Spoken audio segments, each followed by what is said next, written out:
आप सभी को नमस्कार। मैं डॉक्टर विवेक द्विवेदी। आज टॉक विद विवेक इस शो का 19th एपिसोड है और आज हमारे साथ doctor Mahesh Prasad, senior consultant nephrologist and kidney transplant physician, जो कि हिंदुजा हॉस्पिटल मुंबई में सीनियर कंसल्टेंट नेफ्रोलॉजिस्ट हैं। सर, हम आपका स्वागत करते हैं आज टॉक विद विवेक के 19th एपिसोड में। आज का टॉपिक है, पिछले एपिसोड में हमने किडनी केयर के बारे में बातें किया था, जिसमें जनरल किडनी केयर की बातें हुई थी। अगर आपने नहीं देखा है तो मित्रों आप उसको देख लीजिए, काफ़ी जानकारी थी उसमें, सर ने काफ़ी जानकारी दिया हुआ था। आज ये 19th एपिसोड में हम डिस्कस करने वाले हैं, जब किडनी किसी की खराब हो जाए या प्रॉब्लम हो जाए उसमें, तो डायलिसिस पे जाते हैं।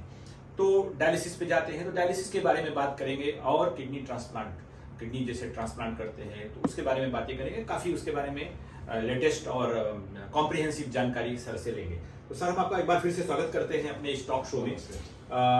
शुरुआत करते हैं सर, आप अपना इंट्रोडक्शन एक बार फिर से दे दीजिए हमारे लोगों को, जिन्होंने मान लीजिए पिछला एपिसोड नहीं देखा है तो उनको आप प्लीज अपने। मित्रों, मैं डॉक्टर महेश प्रसाद हूँ। मैं नेफ्रोलॉजिस्ट, किडनी ट्रांसप्लांट स्पेशलिस्ट हूँ।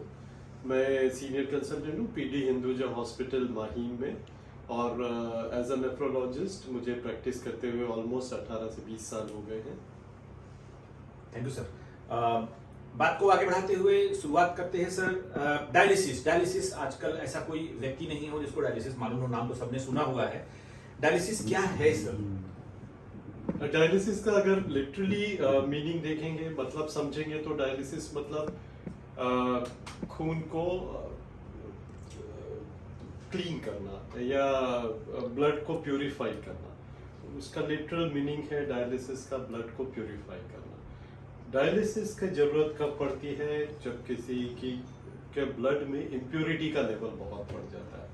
इम्प्योरिटी का लेवल ऑब्वियसली जब किडनी का, क्योंकि इम्प्योरिटी और ब्लड को क्लीन करना प्राइमरली किडनी का काम होता है। तो जैसे जैसे किडनी का काम कम होने लगता है, ब्लड में इम्प्योरिटी या टॉक्सिन्स, वैसे टॉक्सिन जिनको बॉडी मेटाबोलाइज नहीं कर सकती है, जो इकट्ठा होने लगते हैं और डिफरेंट बॉडी के पार्ट्स में इकट्ठा होते हैं और बॉडी के पार्ट्स को डैमेज करना शुरू करते हैं। तो उसको निकालना भी जरूरी हो जाता है, बिकॉज अगर उसको नहीं निकाला तो फिर हमारा लाइफ जो है वो लाइफ की क्वालिटी और क्वांटिटी दोनों डेंजर में आ जाती है। तो खून को प्योर करने की और प्योरीफाइड करने की प्रक्रिया को डायलिसिस कहते हैं basically. Thank you sir. Dialysis कब स्टार्ट करते हैं? डायलिसिस एक्चुअली जिसका किडनी खराब हो जाता है, जैसे हमने पहले एपिसोड में बात किया था कि किडनी की खराबी दो तरीके से होती है। एक तो टेम्परेरी किडनी खराब होती है, एक परमानेंट खराब होती है। टेम्परेरी किडनी तो बहुत जल्दी घंटों से लेकर 1-2 दिन में किडनी खराब हो जाती है, और उसमें ऐसा होता है कि ज़्यादातर किडनी अगर बहुत सीवियर खराब होती है तो फिर उधर पे 4-5-6 बार डायलिसिस करना पड़ता है, फिर ज़्यादातर किडनी इम्प्रूव हो जाती है। जो इन जनरल डायलिसिस की जब हम बात करते हैं तो ऐसे लोगों के डायलिसिस की बात करते हैं जिनका किडनी इरिवर्सिबली डैमेज हो जाता है। जब किडनी की खराबी इरिवर्सिबल हो जाती है, मतलब कि इसको ऐसी खराबी हो गई किडनी में जो 3-4 महीनों से है, और इसको ठीक करने के लिए, कंप्लीट ठीक करने के लिए कोई दवा नहीं है, तो उसको हम बोलते हैं कि इरिवर्सिबल हो गई है। अभी हमको सिर्फ उसको थोड़ा सा मैनेज करना है कि वो एडवांस स्टेज में तेजी से ना जाए। पर कुछ भी जितना भी प्रयास करके अगर किडनी की खराबी एडवांस स्टेज में पहुंच जाती है तो फिर डायलिसिस का जरूरत पड़ जाता है। तो एडवांस स्टेज मतलब किडनी की खराबी की स्टेजेस होती हैं 1, 2, 3, 4, 5। तो अगर जब 5वीं स्टेज में किडनी की खराबी पहुंच जाती है, मतलब उसको अंदाजन किडनी का काम 10 से 15%, 10-15% के आसपास ही रह जाता है, तब डायलिसिस की या खून की सफाई की जरूरत पड़ जाती है। Thank you sir. Dialysis sir, स्वाभाविक रूप से डायलिसिस पेशेंट की क्वालिटी ऑफ लाइफ बढ़ाने के लिए, अच्छा करने के लिए आप लोग करते हैं, और इसके फायदे हैं जान बचाने के लिए करते हैं। तो डायलिसिस के कुछ कॉम्प्लिकेशंस भी हैं क्या? अगर हैं तो क्या है? डायलिसिस मतलब ये तो अपना लॉ ही है कि जिसका रिएक्शन होगा उसका रिएक्शन भी होगा। अगर कोई ऐसा क्लेम करता है कि किसी चीज का कोई ये साइड इफेक्ट्स ही नहीं है, तो वो तो नेचर के अगेंस्ट बात करते हैं। तो जो भी कोई थेरेपी होती है तो हम लोग को यही देखना होता है कि उसके फायदे कितने हैं और फायदे के कंपैरिजन में नुकसान कितना है। तो डायलिसिस की जहाँ पे बात आती है तो उसका फायदा बहुत ज़्यादा है। उससे इमीडिएटली आदमी की लाइफ, इमीडिएट लाइफ भी बढ़ती है और लेटर लाइफ भी बढ़ती है, उनका लाइफ स्पैन बढ़ता है। और कॉम्प्लिकेशंस उतने नहीं होते हैं। कॉम्प्लिकेशन तभी होते हैं जबकि डायलिसिस बहुत लेट स्टेज में स्टार्ट की जाती है। तो डायलिसिस के जैसे एक तो यही है डायलिसिस का कॉम्प्लिकेशन कि आपको अच्छी डायलिसिस कराने के लिए आपको सेंटर में आना पड़ता है। हफ्ते में 12 घंटे का डायलिसिस होता है, हर सेशन 4-4 घंटे का है। तो आपका अगर कोई एक्टिव आदमी है तो उसको काम धंधा छोड़ के आना पड़ता है। कई बार ऐसा होता है कि कोई मेंबर भी फैमिली का साथ में है तो उनका तो ये थोड़ा डायलिसिस शुरू होती है तो फाइनेंशियल मतलब आपका थोड़ा बर्डन इस तरह से भी बढ़ जाता है कि आप अपनी एक्टिव लाइफ या आपका जो प्रोफेशनल लाइफ है उधर पे थोड़ा कॉम्प्रोमाइज करना पड़ता है। देन आप सेंटर में आते हो, आपका ब्लड निकलता है, ब्लड फिल्टर में जाता है, वहाँ से फिल्टर होता है। ड्यूरिंग दिस प्रोसेस कुछ इन्फेक्शन होने के चांसेस होते हैं, बहुत कम होते हैं लेकिन इन्फेक्शन होने के चांसेस होते हैं। डायलिसिस के दौरान ब्लड प्रेशर के कम हो जाने या ब्लड प्रेशर अचानक से बढ़ जाने के चांसेस थोड़े होते हैं, या किसी को जो फिल्टर हम यूज़ करते हैं उस फिल्टर से कभी कभी कुछ रिएक्शन भी हो जाते हैं। पर ऐसा आप पूछे कि कोई बहुत सीरियस कॉम्प्लिकेशन डायलिसिस से होता हो तो ऐसा नहीं होता है। ज़्यादातर माइनर कॉम्प्लिकेशंस ही होते हैं जो वेरी वेल कहीं पे भी मैनेज हो जाते हैं। तो जिसको भी सलाह दी जाती है कि उनको डायलिसिस के लिए सोचना चाहिए, चाहे उनको अभी तकलीफ है या नहीं है, लेकिन उनके रिपोर्ट के हिसाब से किडनी की खराबी 10% से नीचे है, 7%, 5% से नीचे है, तो उनको बिना हिचक डायलिसिस के लिए जाना चाहिए। उनको कॉम्प्लिकेशन से ज़्यादा फ़ायदा बहुत होने वाला है। Thank you sir. ये डायलिसिस जब भी करते होंगे तो ऑब्वियसली हम लोग इंजेक्शन नीडल वगैरह लगा के करते हैं, तो इसमें दर्द होता है क्या? डायलिसिस जो करते हैं उसमें पेन होता है क्या? डायलिसिस वैसे तो डायलिसिस टोटल डायलिसिस 4 घंटे का होता है। प्रक्रिया 4 घंटे की होती है और उसके पहले 10-15 मिनट थोड़ा सा शुरू करने का, 10-15 मिनट पहले उसका बाद का निकालने का। डायलिसिस के लिए जैसा मैंने बताया कि खून को शरीर से निकालना है, ये थोड़ी मात्रा में खून निकलता है, ज़्यादा नहीं। उसको एक फिल्टर में डालना है, फिल्टर खून क्लीन करेगा और वो क्लीन ब्लड को वापस खून अपने शरीर में पहुंचा देना है। तो ये खून निकालने के लिए एक निडल लगाते हैं हमारी नसों में। वो निडल लगाते समय शुरू में थोड़ा सा दर्द होता है, शुरू जब डायलिसिस शुरुआत होती है। 1-2 बार मतलब 10-15 डायलिसिस के सेशन के बाद वो दर्द भी खत्म हो जाता है। तो एक बार जो निडल लगती है और कुछ लोगों में जब वो निडल बाहर निकालते हैं उस समय थोड़ा सा दर्द महसूस होता है। उसके अलावा dialysis is totally painless procedure. ये जब प्रक्रिया होती है तो उसमें किसी को कोई दर्द नहीं होता है, किसी तरह का कोई बॉडी में रिएक्शन हो अननेसेसरली या कुछ और प्रॉब्लम हो, वो कुछ नहीं होता है। दर्द ये टोटली पेनलेस प्रोसीजर है, इसमें दर्द बिल्कुल नहीं होता है। इनफैक्ट कोई लोग डायलिसिस के टाइम पे लोग आराम से टीवी देखते हैं, बुक पढ़ते हैं, अपना कुछ लैपटॉप पे काम है वो करते हैं, मूवी देखते हैं, खाना खाते हैं। ज़्यादा कॉम्प्लिकेशन या ज़्यादा पेनफुल प्रोसीजर नहीं है। सर ये फिस्टुला जिसको बोलते हैं, तो डायलिसिस के ऑब्वियसली आप लोग फिस्टुला पहले सर डायलिसिस करने के लिए फिस्टुला की जरूरत पड़ती है। What is fistula? फिस्टुला होता क्या है? हाँ सर, बहुत अच्छा क्वेश्चन है। काफ़ी लोगों को लगता है कि फिस्टुला एक बड़ी भारी चीज़ है, बड़ी लंबा ऑपरेशन है।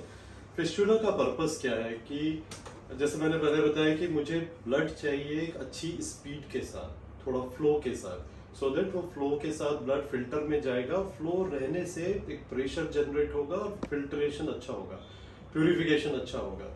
ये जो नसें आप लोग हाथ में देखते हैं हम लोग यहाँ पे, ये बहुत पतली पतली नसें होती हैं। इससे आप चेकिंग करने के लिए खून तो ले सकते हैं, लेकिन इससे आप डायलिसिस के लिए अगर मैं इससे करने जाऊंगा तो मुझे पूरा दिन लग जाएगा पेशेंट का डायलिसिस करने के लिए। तो फिस्टुला मतलब क्या होता है कि ये जो छोटी पतली सी नस है, इसको एक अंदर थोड़ा डीप में एक मोटी नस है जिसमें कि बहुत तेजी से खून बह रहा है, वो आर्टरी बोलते हैं जिसको, रेडियल या ब्रेकियल आर्टरी इधर पे होती है, तो उससे ये नस को जोड़ देते हैं। जोड़ने से क्या होता है कि जो अंदर का जो खून है वो बहुत तेजी से जो बह रहा है वो अभी ऊपर की तरफ से बहने लगता है। तो जब ये ऊपर की तरफ से बहने लगता है तो ये जो पतली नसें हैं सब मोटी हो जाती है और उसमें खूब ब्लड का स्पीड बढ़ जाता है। तो आराम से एक छोटा निडल डाल के डायलिसिस की प्रक्रिया चालू हो पाती है। तो इसको फिस्टुला बोलते हैं। तो फिस्टुला ऐसा कोई बहुत बड़ी सर्जरी नहीं है। लोगों को लगता है कि अंदर कुछ मशीन बिठाना पड़ता है, ऐसा नहीं है। मशीन वगैरह कुछ नहीं होती है। आपका ही बॉडी का एक पार्ट है, एक जो नस एक ऊपर है उसको नीचे वाली एक नस से जोड़ देना है। इसको ही फिस्टुला बोलते हैं। डायलिसिस अगर किसी को शुरू हो गई तो क्या उसको ताजिंदगी मतलब लाइफ लॉन्ग डायलिसिस लगती है क्या? डायलिसिस तभी करते हैं सर जबकि किडनी की खराबी इरिवर्सिबल होती है और 10% या 5% ही काम बचा है किडनी में और कॉम्प्लिकेशंस भी शुरू हो गए हैं। तो एक बार डायलिसिस शुरू होगी तो उसको तो लाइफ लॉन्ग ही डायलिसिस कराना पड़ेगा। अगर ये किडनी की खराबी टेम्परेरी होती है तो उसमें डायलिसिस बंद हो जाता है। किसी किसी का महीने भर हुआ, 1.5 महीने ज़्यादातर, तो उसके बाद तो डायलिसिस बंद हो जाती है टेम्परेरी किडनी की खराबी में। लेकिन परमानेंट किडनी की खराबी में डायलिसिस लाइफ लॉन्ग करना पड़ता है। बहुत सारे ऐसे रिपोर्ट्स भी हैं, इंसिडेंट्स भी हैं जिसपे लोगों ने 30-30 साल, 35-35 साल अपनी ज़िंदगी के अच्छी डायलिसिस के कारण गुजारे हैं। किडनी की खराबी होने के बाद डायलिसिस शुरू की, 30-35 सालों से डायलिसिस करा रहे हैं और अच्छी उनकी लाइफ है। तो एक बार किडनी खराब होने के बाद डायलिसिस का अगर आपको बोला जाता है या किसी को बोला जाता है कि शुरू करना पड़ेगा तो उसके बाद फिर वहाँ से डायलिसिस बंद नहीं होती है। बिकॉज डायलिसिस का सजेशन तभी दिया जाता है जब हमारे सारे रास्ते बंद हो जाते हैं। तो या तो फिर वो डायलिसिस नहीं तो ट्रांसप्लांट। एक बार डायलिसिस शुरू हुई तो वो लाइफ लॉन्ग रहेगी। सर जिसको डायलिसिस हो रही है उसकी जो क्वालिटी ऑफ लाइफ है जो पहले थी उसमें और डायलिसिस होने के बाद क्वालिटी, अभी आपने बोला कि 25-25 साल तक क्वालिटी और क्वांटिटी ऑफ जो लाइफ है उस पर कुछ असर पड़ता है क्या? फिर ये quality of life and quantity of life का असर अगर मैं अपने परिप्रेक्ष्य में बोलूँ, हमारे इंडिया के परिप्रेक्ष्य में बोलूँ तो इसमें हो क्या रहा है कि जो भी लोग डायलिसिस स्टार्ट कर रहे हैं, जो हमारे पास डेटा है, जो लोग डायलिसिस स्टार्ट करते हैं और डेटा ऐसा आ रहा है कि काफ़ी लोगों की मतलब 2 साल या 3 साल के बाद कोई मेजर इवेंट हो जाता है। इसीलिए समाज में एक डर है कि डायलिसिस शुरू हुआ इसका मतलब कि आदमी का अभी ज़्यादा ज़िंदगी नहीं रह गई है, बहुत सीरियस हो गया है, ऑफ लाइफ ज़्यादा नहीं रहे।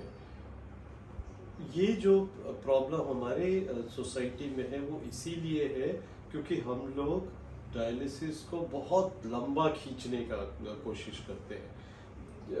अगर रिपोर्ट्स आ रही है, क्रिएटिनाइन की रिपोर्ट है, बाकी सब रिपोर्ट से सब सजेस्ट करते हैं कि अब किडनी की खराबी 10% से भी कम हो गई है। पर कई बार ऐसा होता है लोगों को तकलीफें शुरू नहीं होती हैं। तकलीफें तब शुरू होती हैं जब किडनी बिल्कुल 2% काम, 4% काम बचता है।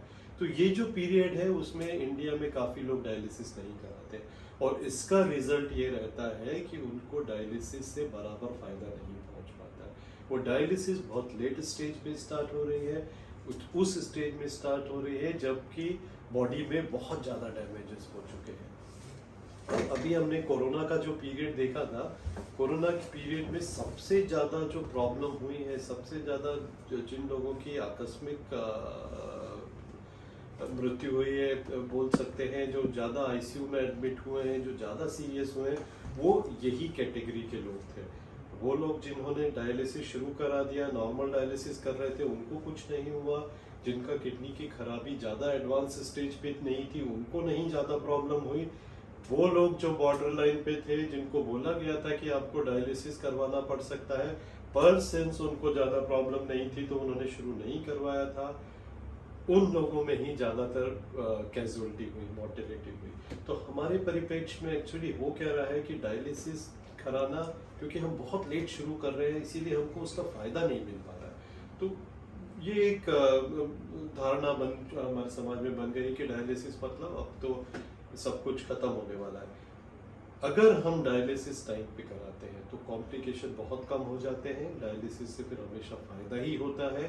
डायलिसिस टाइम पे शुरू करना, डायलिसिस की जितना उसका डोज है उसी डोज में लेना। लोगों में क्या होता है, गांव में 50-50 किलोमीटर दूर डायलिसिस सेंटर है, 100 किलोमीटर दूर है, तो 10 दिन में एक बार, 15 दिन में एक बार ऐसा भी डायलिसिस करते हैं, जबकि नॉर्मली 12 घंटे एक हफ्ते में होना चाहिए। उसकी वजह से डायलिसिस का जो फायदा होना चाहिए किडनी के पेशेंट को वो नहीं हो पा रहा है। तो कॉम्प्लिकेशन इस वजह से ज़्यादा हो रहे हैं कि हम डायलिसिस टाइम पे नहीं शुरू कर रहे हैं, हम डायलिसिस का डोज सफिशिएंट नहीं ले रहे हैं। अगर क्लोरोक्विन का डोज इतना है, दिन में 2 बार लेना है तो 2 ही बार लेना है, एक बार लेने से कोई फायदा नहीं होगा। तो वैसे ही डायलिसिस का डोज 12 घंटा है तो 12 घंटा ही लेना चाहिए। तो उसको अगर हम कम लेते हैं और सफिशिएंट जल्दी शुरू नहीं करते हैं तो कॉम्प्लिकेशन बढ़ते हैं। वो इसलिए नहीं हो रहे हैं कि डायलिसिस हमने शुरू की है, वो इसीलिए हो रहे हैं कि हमने टाइम पे नहीं किया है और उचित मात्रा में नहीं किया है। Thank you sir. ये मित्रों टॉक विद विवेक का 19th एपिसोड है और आज का टॉपिक है डायलिसिस एंड किडनी ट्रांसप्लांट। हमारे साथ senior consultant nephrologist and kidney transplant physician doctor Mahesh Prasad sir हैं, जो कि पीडी हिंदुजा हॉस्पिटल मुंबई में सीनियर कंसल्टेंट हैं। बात को आगे बढ़ाते हुए सर, अभी ट्रांसप्लांट पे आते हैं।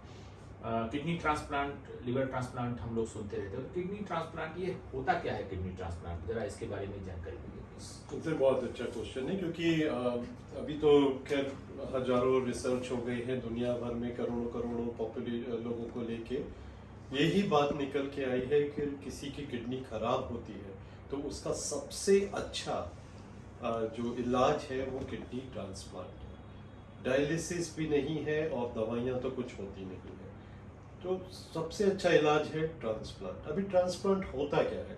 ट्रांसप्लांट में सिंस हमारी किडनी या जिसको किडनी की खराबी है उनका किडनी काम नहीं कर रही है, तो हम एक किडनी या तो लाइफ से, जिसको लाइफ डोनर बोलते हैं, या किसी एक आदमी जिसका ब्रेन डेथ हो गई है उसकी बॉडी में से, तो उसको कैडेवर डोनर बोलते हैं। तो एक बाहर से किडनी लेके हमारा जो पेशेंट की बॉडी में फिट करा दी जाती है। पुरानी किडनी को निकाला नहीं जाता है, ये जो नया किडनी है वो ऊपर से दूसरी जगह पे लगा दी जाती है। इस प्रक्रिया को किडनी ट्रांसप्लांट बोलते हैं। बोलने में ऐसा सिंपल लग रहा है, सर्जरी वाइज बहुत कॉम्प्लिकेटेड नहीं है, लेकिन इसको बहुत मेटिकुलसली ढंग से किया जाता है, क्योंकि ट्रांसप्लांट ज़्यादातर 1 या 2 बार ही हो पाता है, डोनर्स तो उतने मिलते नहीं हैं। तो एक प्रक्रिया होती है, कुछ जरूरी डॉक्यूमेंट्स होते हैं, गवर्नमेंट को इन्फॉर्म करना पड़ता है। सारा जो ट्रांसप्लांट का प्रोसीजर है, पेपर वर्क है, सब गवर्नमेंट की निगरानी में होना चाहिए, उनके नॉलेज में होना चाहिए, ये प्रयास करते हैं। जब भी ट्रांसप्लांट होता है, अभी क्या होता है कि किसी के घर में किडनी की खराब में, सब मैंने तो ऐसे इंसिडेंट्स भी देखे हैं कि किसी की किडनी खराब हो गई तो रिलेटिव जो है घर में आना छोड़ देते हैं कि किडनी मुझसे मांग लेगा।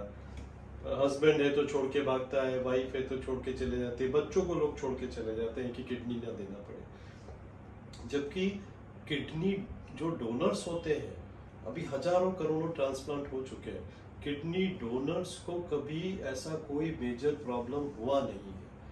तो जो किडनी देने से, किडनी ट्रांसप्लांट करने से किडनी डोनर को कुछ हो जाएगा, ऐसा समाज में बहुत ऐसी धारणा है कि कमज़ोर हो जाएंगे या ऐसा हो जाएगा, लाइफ नहीं ठीक रहेगी। ऐसा बिल्कुल नहीं है।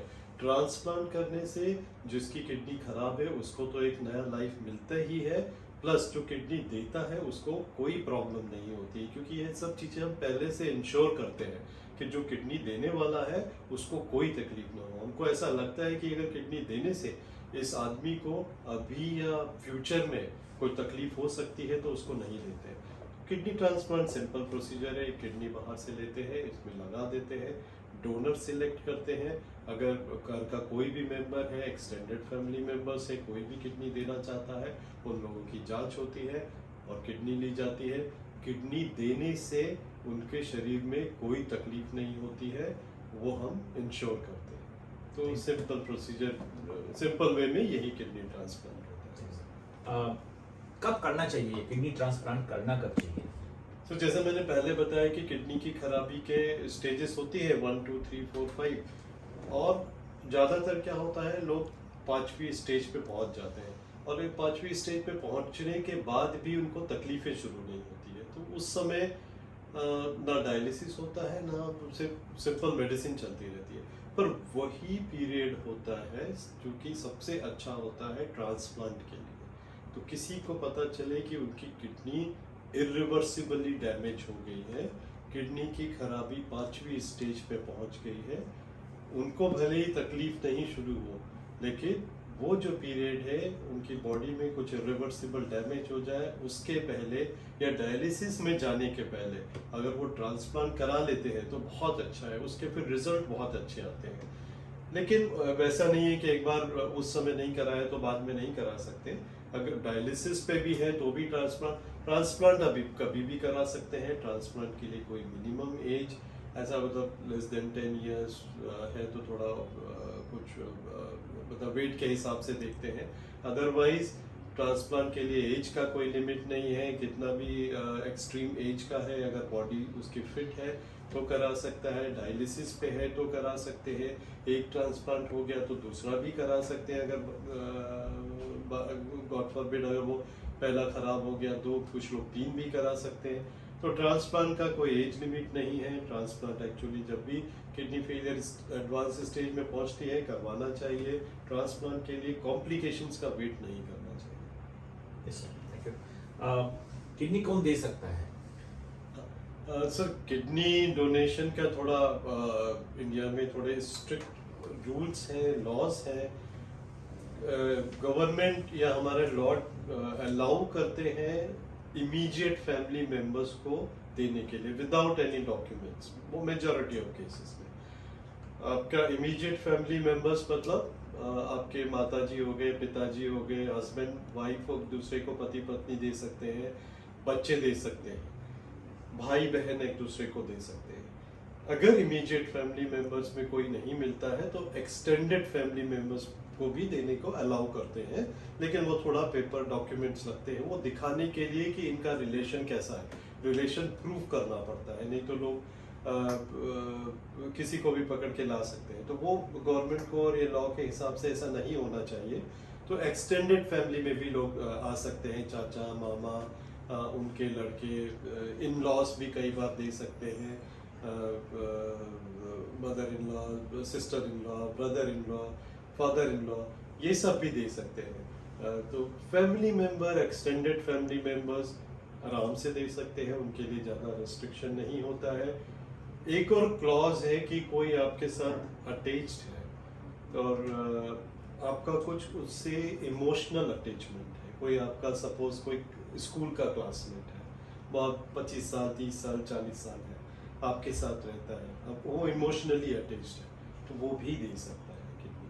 तो इमोशनली अटैच्ड लोग दे सकते हैं, पर वो उसमें थोड़ा पेपर वर्क है, दिखाना पड़ेगा।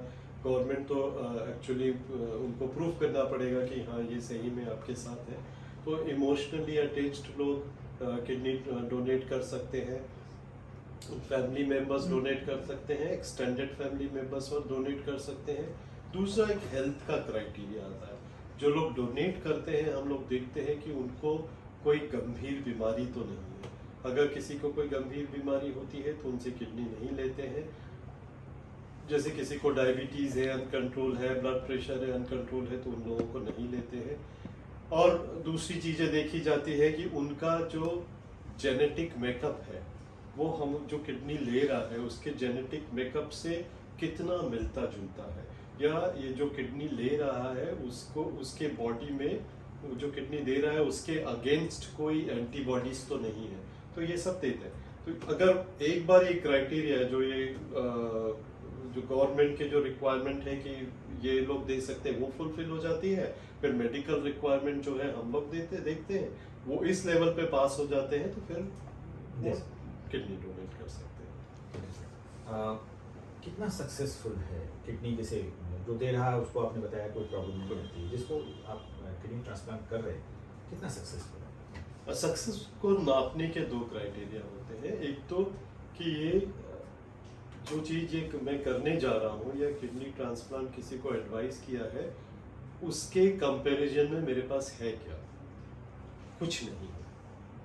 वही मतलब ट्रांसप्लांट कितना सक्सेसफुल होगा वो एक अलग बात है, क्योंकि ट्रांसप्लांट नहीं हुआ तो उसके अलावा और कोई ऑप्शन नहीं है। डायलिसिस ट्रांसप्लांट से बहुत इंफीरियर ऑप्शन है। अगर डायलिसिस और ट्रांसप्लांट की तुलना करते हैं तो जो लोग ट्रांसप्लांट कराते हैं उनका साल मतलब लाइफ स्पैन कम से कम 20-25 साल ज़्यादा हो जाता है, और सिर्फ लाइफ स्पैन नहीं, क्वालिटी ऑफ लाइफ भी बहुत बढ़ जाती है।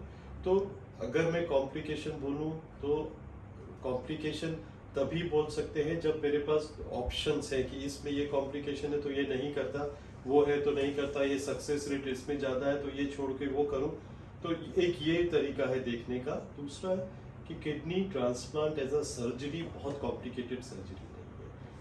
आजकल इसका सक्सेस रेट बहुत ज़्यादा है, ऑलमोस्ट लाइक 90% सर्वाइवल रेट होता है पेशेंट का और किडनी का। 1 साल के बाद वो आप बोलो तो 5 साल के बाद या 10 साल के बाद अगर मैं बोलूँ तो ऑन एन एवरेज 50% तक किडनी सर्वाइवल रेट है। मतलब जिन्होंने किडनी ली है उसमें से 50% लोगों का किडनी बिल्कुल ठीक काम करेगा 10 सालों तक। उसके बाद मतलब 50% लोगों का किसी वजह से, देखिए वो 10 साल तक तो खींच जाएगा आराम से। उसके बाद they can go for another transplant. ये जो मैं सक्सेस रेट बता रहा हूँ वो किडनी जो बिठाई है उसका सक्सेस रेट बता रहा हूँ, ये इसका नहीं है। अगर उन्होंने ट्रांसप्लांट नहीं किया तो फिर वो जो उनका जो पेशेंट की मृत्यु होने की संभावना है वो बहुत ज़्यादा बढ़ जाती है। तो वो अलग चीज़ है।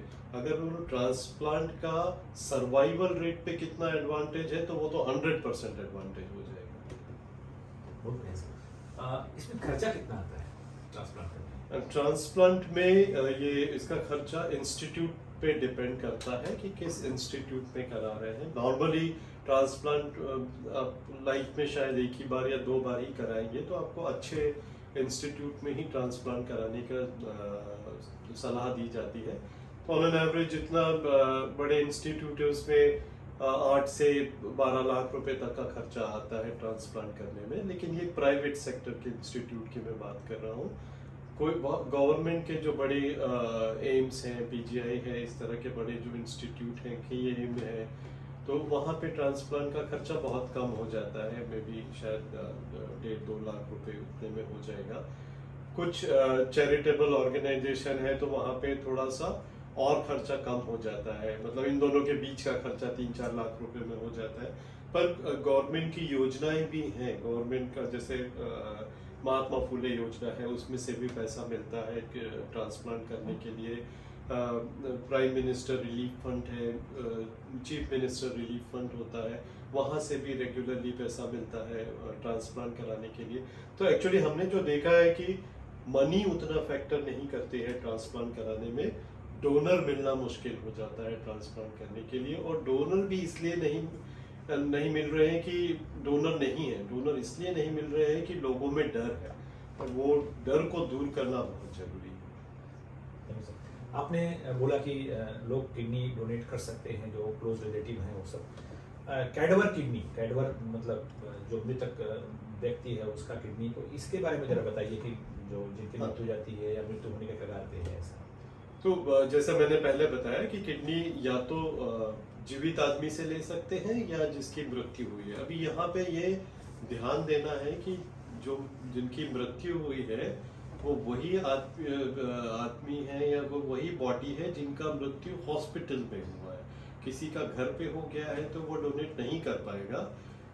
इनमें से जिनकी जो मृत्यु होती है ज्यादातर लोग वो होते हैं जिनका हार्ट तो बीट करता रहता है, हार्ट चलता रहता है, और उनके फेफड़ों में भी वेंटिलेटर की वजह से ऑक्सीजन जाती रहती है, पर उनका दिमाग में इरिवर्सिबल डैमेज हो जाता है। तो इसको हम ब्रेन डेथ बोलते हैं। तो अभी डेफिनेशन दो तरह की होती है डेथ की। एक तो आपका कार्डियक डेथ हो गया, एक ब्रेन डेथ होता है कि जहाँ पे कि आदमी का हार्ट चल रहा है, आपको मॉनिटर पे सब बीट करता हुआ दिख रहा है, सांस लेता हुआ दिखेगा, लेकिन उसका ब्रेन काम नहीं कर रहा है। तो जिसका हायर ब्रेन काम नहीं करता है, उसका या हायर और लोअर ब्रेन टुगेदर, तो उसका आगे की लाइफ उसकी ज़्यादा नहीं रहती, कुछ घंटे और कुछ शायद एट द मोस्ट एक दिन। ऐसे लोगों की किडनी, अगर वो लोग, उनके जो फैमिली मेंबर्स हैं वो अलाउ करते हैं, तो ऐसे लोगों का किडनी ली जाती है। इसको कैडावर ऑर्गन डोनेशन बोलते हैं। और ये तब जब सर्कुलेशन उस आदमी का शरीर में बना हुआ है तभी ली जाती है। तो किडनी में डैमेज नहीं होता है, बट ये थोड़ा लेंथी प्रोसीजर हो जाता है। तो ये कंपेयर टू जो लाइव किडनी है उससे थोड़ा सा जो कैडावर किडनी होती है, थोड़ा सा उसमें नुकसान हो सकता है किडनी में, लेकिन ज़्यादातर केसेस सक्सेसफुली होते हैं। कई बार अभी आजकल ऐसा भी कॉन्सेप्ट आ गया है कि किसी की मृत्यु हॉस्पिटल में होती है, हार्ट भी बंद हो जाता है, लेकिन अगर इमीडिएटली उस आदमी का भी किडनी रिमूव कर सकते हैं, अगर ऐसा व्यवस्था है, तो वो भी किडनी ली जा सकती है। तो ज़्यादातर केसेस में जिनका ब्रेन डेथ हो गई है, उनकी किडनी ली जाती है, उसको कैडावर ऑर्गन डोनेशन बोलते हैं। ऑर्गन डोनेशन ड्राइव आजकल काफ़ी सुनने में आता है और इसके लिए ड्राइव भी चल रही है। तो कैसे इसके लिए एनलिस्ट करते हैं किसी को? अगर अपना ऑर्गन डोनेशन, जैसे लोग अपनी आंखें दान कर देते हैं, उस तरह से किडनी डोनेशन का भी एक ड्राइव चलता है तो ऑर्गन डोनेशन। जी सर, ऑर्गन डोनेशन का जो ड्राइव है ये बेसिकली मोर ऑफ अवेयरनेस के लिए है। इसका एक्चुअली लीगल वैलिडिटी पे अभी भी बहुत क्वेश्चन मार्क है। बिकॉज अगर सपोज समवन या किसी ने, मैंने भी प्लेज किया कि मैं ऑर्गन देना चाहता हूँ, कुछ हो जाता है, तो अगर मेरी जेब से कार्ड भी निकल जाए, लेकिन मेरे इमीडिएट फैमिली मेंबर्स जो है, जो मेरे नियरर और डियरर है, उन पे डिपेंड करता है। अगर वो नहीं बोलते हैं तो फिर वो नहीं होगा। तो ऑर्गन डोनेशन का जो अब ये जो प्रोग्राम चल रहा है, ये अवेयरनेस क्रिएट करने के लिए है, और इसी के चलते बहुत सारे ऑर्गन डोनेट होते हैं। लोगों में कॉन्सेप्ट क्रिएट होता है कि ऐसा भी होता है, हमको ऐसा करना चाहिए और ऐसा किया जा सकता है। बिकॉज वो जो जिस परिस्थिति में ये सब चीज़ें होती हैं ना, ये बोलना बहुत आसान होता है, लेकिन उस समय पे ये सब करना बड़ा मुश्किल होता है कि ये सब केसेस आकस्मिक डेथ होती है। किसी का लंबी बीमारी में डेथ होती है तो उनका तो किडनी नहीं ले सकते, क्योंकि लंबी बीमारी से किडनी भी खराब हो जाती है। ये सब जो डेथ होती है आकस्मिक डेथ होती है। तो वो तो ऐसा है कि क्षण भर पहले कोई जिंदा आदमी था, फोन से आपसे बात किया, क्षण भर बाद ऐसा हो गया। तो उसका अभी हम वो चीज ही डाइजेस्ट नहीं कर पाए कि कोई हमारे बीच नहीं है, और फिर अचानक कोई आके बोले या ऐसा कुछ ऑर्गन डोनेट कर दो, ऐसा कुछ कहा जाए, तो बड़ा कॉम्प्लिकेटेड प्रोसीजर है। और ये इसमें बहुत सारी संवेदनाएं, और ये अलग चीज है। ये जो ऑर्गन डोनेशन ड्राइव है, ये मेजॉरिटी, ये समाज को सिर्फ समाज में अवेयरनेस क्रिएट करने के लिए है कि ऐसा भी किया जा सकता है, और ऐसा करने से कितने फायदे होंगे। मैं आपको मेरे कुछ पेशेंट बता सकता हूँ। 16 साल की बच्ची है, उसको स्पाइना बाइफिडा था, तो उसकी वजह से उसका यूरिनरी ब्लैडर में प्रॉब्लम आई, किडनी खराब हुई, फादर छोड़ के भाग गया, मदर किसी तरह से वो की, पढ़ाई छोड़ दी, सब छोड़ दी, पैसा नहीं है। लकीली ऑर्गन उसको कैडावर ऑर्गन में लिस्ट हुई, डोनेट हो गई। अच्छे था। आज वो कल मुझसे मिलने आई थी। शी इज अ रिसेप्शनिस्ट, काम कर रही है, 10 साल 12 साल हो गए, अपना एजुकेशन उसने कंप्लीट किया। अगर कैडावर ऑर्गन डोनेशन का ड्राइव नहीं होता, अवेयरनेस नहीं होती, या जो फैमिली मेंबर जिनको मैं अभी बहुत मतलब तहे दिल से शुक्रिया करता हूँ, वो लोग तैयार नहीं होते, तो एक लड़की है जो जिंदगी बच गई है, वो भी शायद मुश्किल होता उसके लिए। बहुत बढ़िया करेंगे आपने। कुछ आर्टिफिशियल किडनी जैसा कुछ है क्या? ऐसा कुछ आर्टिफिशियल किडनी बहुत सारी चीज़ें चल रही हैं सर, दुनिया भर में एक्सपेरिमेंट हो रहे हैं, क्योंकि जो डायलिसिस हो रहा है वो थोड़ा टाइम कंज्यूमिंग तो है ही, और साइकोलॉजिकल बर्डन भी है कि आपको हॉस्पिटल में जाना है, 4 घंटा लेटा रहना है, फिर फिल्टर होगा, फिर घर जाएंगे, आपके साथ कोई एक्टिव मेंबर। आर्टिफिशियल किडनी का एक स्वरूप हमारे सामने आया है, जो बहुत सारे तरह से आर्टिफिशियल किडनी अभी मार्केट में बन रही है, लेकिन एक जो है आर्टिफिशियल किडनी वो काफ़ी एडवांस स्टेज पे है। एनिमल एक्सपेरिमेंट्स कंप्लीट हो गए हैं, ह्यूमन एक्सपेरिमेंट्स के भी 2 फेसेस हो चुके हैं। शायद वो हमको अभी नहीं तो कुछ आने वाले 5-10 सालों में अवेलेबल हो जाएगी। बहुत स्मॉल किडनी है, उसको बॉडी में फिट किया जाएगा और उससे किडनी के सर 2 पार्ट होते हैं। एक पार्ट होता है किडनी फिल्टर करती है, हमारा ब्लड फिल्टर करेगी, प्योर करेगी। एक दूसरा पार्ट होता है उससे किडनी हार्मोन्स बनाती है। वो हार्मोन्स जो खून बढ़ाने में यूज़ होते हैं, हड्डियों को मजबूत करने में यूज़ होते हैं, ब्लड प्रेशर मेंटेन करने में यूज़ होते हैं, वो हार्मोन्स बनाते हैं। तो अभी तक जितने भी आर्टिफिशियल किडनी आई थी तो उससे फिल्टरेशन तो हो जाता था, पर ये जो जरूरी हार्मोन्स बनने हैं किडनी से वो नहीं बना पाते थे। तो वो अभी ऐसा बायोजेनिक किडनी भी आई है जिससे कि फिल्टर भी हो रहा है, प्लस हार्मोन सिंथेसिस भी हो रही है। तो it's as good as natural kidney, पर ब्रेक थ्रू डिस्कवरी है, थोड़ा टाइम लगेगा। इंडिया में कब तक आता है, कितना उसका कॉस्ट होता है, अभी बताना मुश्किल है। लेकिन मेरे ख्याल से एक अच्छा डिस्कवरी है और शायद हमको न्यूज़ जल्दी सुनने को मिल जाए। थैंक यू सर, बहुत बढ़िया। सर ये बताइए कि आजकल स्टेम सेल का बड़ा सुनने में आता है, स्टेम सेल थेरेपी, हर बीमारी जो कि असाध्य रोग हैं उनमें स्टेम सेल, इसमें किडनी की जो प्रॉब्लम्स हैं, किडनी की किसी के फेल हो जाए, इसमें स्टेम सेल थेरेपी का कोई रोल है क्या? स्टेम सेल्स का एक्सपेरिमेंट्स तो किडनी के डिफरेंट बहुत सारी बीमारियों पे चल रहा है, और अभी तक स्टेम सेल का बहुत ऐसा खराब किडनी को इम्प्रूव कर दे ऐसा तो कहीं पे कोई रिपोर्ट नहीं आई है। कुछ ऐसे केसेस जैसे टेम्परेरी किडनी किसी की खराब हुई तो उसमें कहीं पे कुछ 1-2 आर्टिकल्स हैं, थोड़ा सक्सेस रेट है उधर पे, लेकिन टेम्परेरी किडनी तो एनीवेज वैसे भी इम्प्रूव हो जाती है। कुछ जो एक दूसरे तरह का डायलिसिस होता है जिसको पेरिटोनियल डायलिसिस बोलते हैं, तो वो डायलिसिस करते समय अगर पेरिटोनियम जो हमारे पेट का एक मेम्ब्रेन है उसमें कुछ खराबी आती है तो वहाँ पे स्टेम सेल थोड़ा यूजफुल है ऐसा लगता है। बट बाय एंड लार्ज किसी की किडनी खराब हो गई है, उनको डायलिसिस या ट्रांसप्लांट किया है की सलाह दी है, और उधर पे कहीं पे स्टेम सेल यूज हो पाएगा या कुछ अच्छा प्रभाव देगा ऐसा कोई लार्ज स्टडी नहीं है अभी तक मेरी नज़र में। तो स्टेम सेल फॉर ऐसा रिप्लेसमेंट ऑफ डायलिसिस और ट्रांसप्लांट तो अभी तक ऐसा कुछ नहीं। Thank you sir. आज हम लोग डिस्कस कर रहे थे डायलिसिस एंड किडनी ट्रांसप्लांट, ये एपिसोड 19 टॉक विद विवेक इस शो का था। हमारे साथ doctor Mahesh Prasad, senior consultant nephrologist and kidney transplant physician, Hinduja hospital Mumbai में वहाँ पे सीनियर कंसल्टेंट हैं। ये सारी बातें होने के बाद सर हमारे दर्शकों को आप टेक होम मैसेज जिसको बोलते हैं एक संक्षेप में क्या आप कहना चाहते हैं आप इस जानकारी के लिए? तो मैं यही बोलना चाहता हूँ कि किडनी की खराबी से अगर किडनी की खराबी का ट्रीटमेंट सही समय पे किया जाए तो आजकल किसी का लाइफ कम नहीं होती है। किडनी की खराबी का ट्रीटमेंट में दवाइयाँ होती हैं शुरू के स्टेजेस में, बाद में डायलिसिस और ट्रांसप्लांट होता है।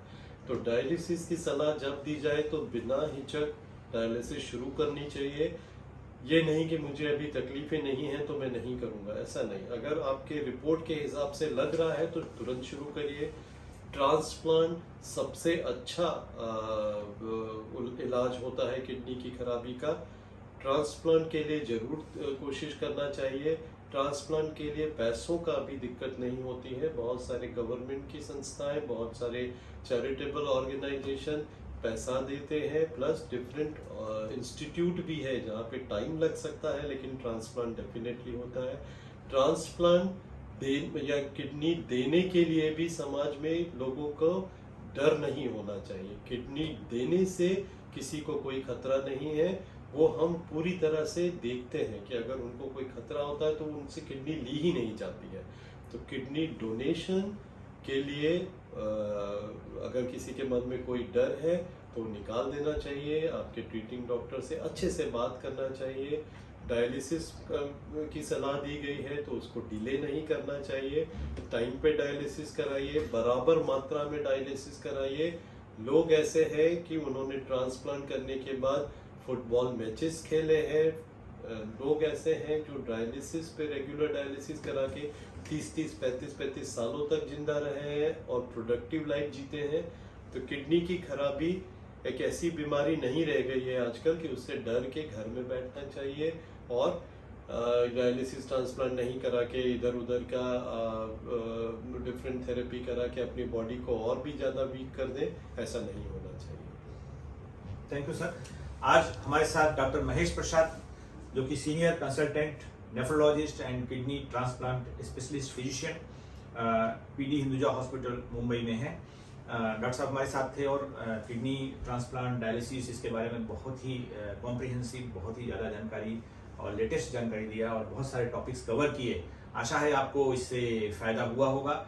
कुछ भी क्वेश्चंस वगैरह रहेगा तो डॉक्टर महेश प्रसाद का आप सर अपना कुछ वेबसाइट वगैरह आपका कुछ ऐसा है तो बता दीजिए, आपका कुछ वेबसाइट या ईमेल वगैरह कुछ ऐसा है तो। ईमेल drmahesh.prasad@gmail.com, आप उस पर देख सकते हैं।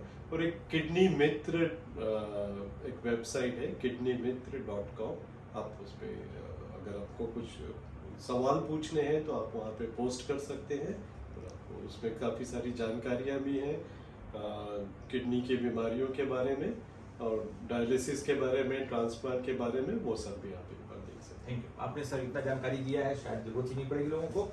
आपको बहुत बहुत धन्यवाद सर, आप हमारे दर्शकों को इससे फायदा उठाएंगे लोग। और हमारे आप सभी लोगों को हम थैंक यू बोलते हैं कि आपने हमारे धैर्यपूर्वक हमारी बातें सुनी। और हमारे कैमरामैन मिस्टर रुपेश पेडनेकर को भी हम थैंक्स बोलते हैं। इसके साथ ही आपसे विदा लेते हैं। नमस्कार, थैंक यू।